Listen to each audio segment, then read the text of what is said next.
Hello, good morning बेटा। आप सभी का स्वागत है बूस्टर प्राइम एकेडमी में। आज क्लास 10th लेवल पे 2 मिनट कंसेप्ट में आपको बताऊंगा केमिस्ट्री में रिएक्टिविटी सीरीज। क्या होती है रिएक्टिविटी सीरीज, थोड़ा ध्यान देना। रिएक्टिविटी सीरीज स्टार्ट होती है potassium, sodium, calcium, magnesium, aluminium, zinc, iron, tin, lead, hydrogen, copper, mercury, silver, gold, platinum. यह एक सीरीज है, यह एक सीरीज होती है बेटा, जिसमें आप देख रहे होंगे एक हाइड्रोजन जो क्या है नॉन मेटल है, बाकी सब के सब क्या है मेटल है। These all are the metals: potassium, sodium, calcium, magnesium, aluminium, zinc, iron, tin, lead, hydrogen, copper, mercury, silver, gold और platinum। यह जो मेटल्स हैं इन सबका अपना क्या होता है, रिडक्शन पोटेंशियल होता है। सबके पास अपनी क्या होती है, रिड्यूस करने की पावर होती है। और ये जो सीरीज बनाई गई है ये एक एक्सपेरिमेंटल सीरीज है, जिसमें इनके रिडक्शन पोटेंशियल के हिसाब से इनको क्या किया गया है, अरेंज किया गया है। जिसमें सबसे ज्यादा रिडक्शन पोटेंशियल अगर किसी का है तो किसका है, पोटेशियम का, इसलिए पोटेशियम को सबसे ऊपर रखा गया। अब इसका यूज कहाँ होता है, इस रिडक्शन पोटेंशियल की जो सीरीज है, ये जो मेटल्स की सीरीज है, इसका यूज किया जाता है क्लास 10th लेवल पे डिस्प्लेसमेंट रिएक्शन में। टाइप्स ऑफ रिएक्शन आप जानते होंगे, combination, decomposition, displacement, double displacement और रेडॉक्स। ये 5 तरह की रिएक्शंस फर्स्ट चैप्टर में है क्लास 10th के भीतर। लेकिन ये यूज की जाती है कहाँ पे, ये यूज की जाती है क्लास 10th के टाइप्स ऑफ रिएक्शन में, डिस्प्लेसमेंट रिएक्शन में, जहाँ पे हम क्या करते हैं, जो मोर रिएक्टिव मेटल होता है वह लेस रिएक्टिव मेटल को क्या करता है, उसके एक्वस सॉल्यूशन से क्या कर देता है, डिस्प्लेस कर देता है। जैसे मान लो कि आपने ले लिया सोडियम सल्फेट, आपने क्या ले लिया, सोडियम सल्फेट एक्वस।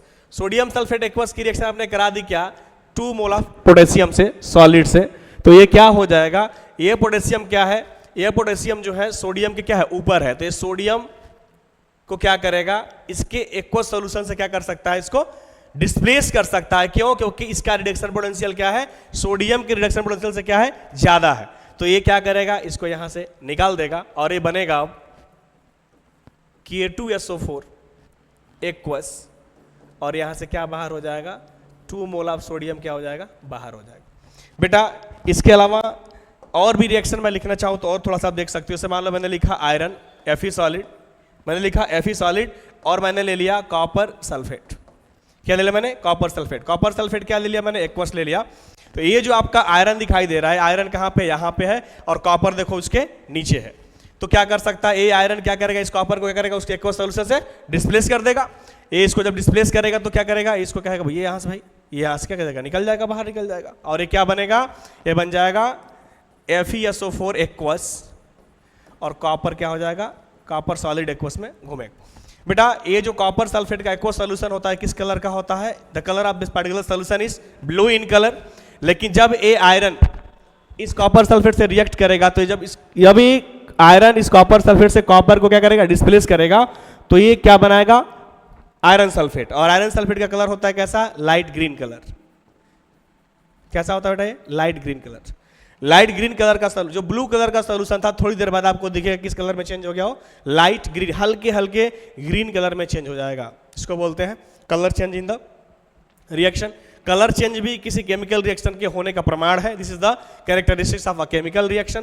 थोड़ा सा और बताना चाहता हूं, ऊपर के जो 5 होते हैं बेटा, ध्यान देना, ऊपर के जो 5 होते हैं, potassium, sodium, calcium, magnesium, aluminium, these 5 are the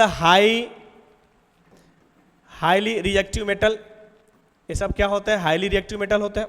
इसके अलावा जिंक से लेके मरकरी तक, इसको मैं रखता हूं किसमें, मॉडरेट में। This is the moderate reactive. ये सब क्या होते हैं, मॉडरेट रिएक्टिव होते हैं। और उसके नीचे सिल्वर, गोल्ड और प्लेटिनम जो होते हैं, इनको बोलते हैं कि ये क्या है, ये लेस रिएक्टिव होते हैं। ये क्या होते हैं बेटा, लेस रिएक्टिव होते हैं। तो 2 मिनट के कंसेप्ट में ज़्यादा हो गया, लेकिन ये छोटे से कंसेप्ट में आपने सीखा क्या, रिएक्टिविटी सीरीज।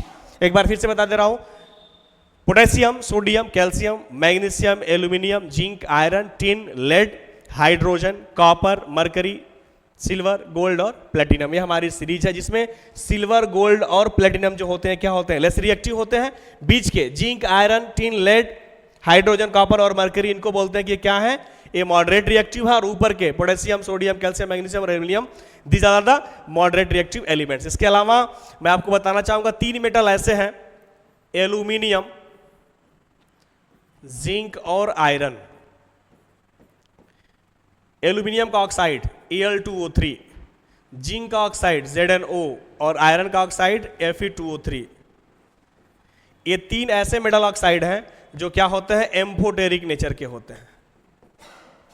ये एम्फोटेरिक नेचर के होते हैं। अब एम्फोटेरिक प्रॉपर्टी क्या होती है, एम्फोटेरिक ऑक्साइड्स वो ऑक्साइड्स होते हैं जो एसिड और बेस दोनों के साथ रिएक्ट करके क्या बनाते हैं, सॉल्ट प्लस वाटर बनाते हैं। तो ये रिएक्शंस एम्फोटेरिक ऑक्साइड्स क्या होते हैं, एसिडिक ऑक्साइड्स क्या होते हैं, बेसिक ऑक्साइड्स क्या होते हैं, इसकी बात हम बाद में करेंगे। Thank you so much.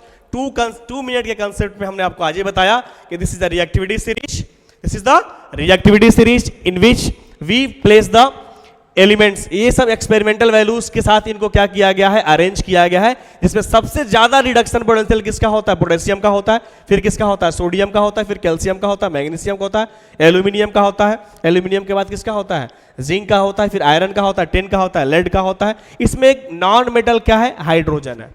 ठीक है, थैंक यू सो मच, जय हिंद।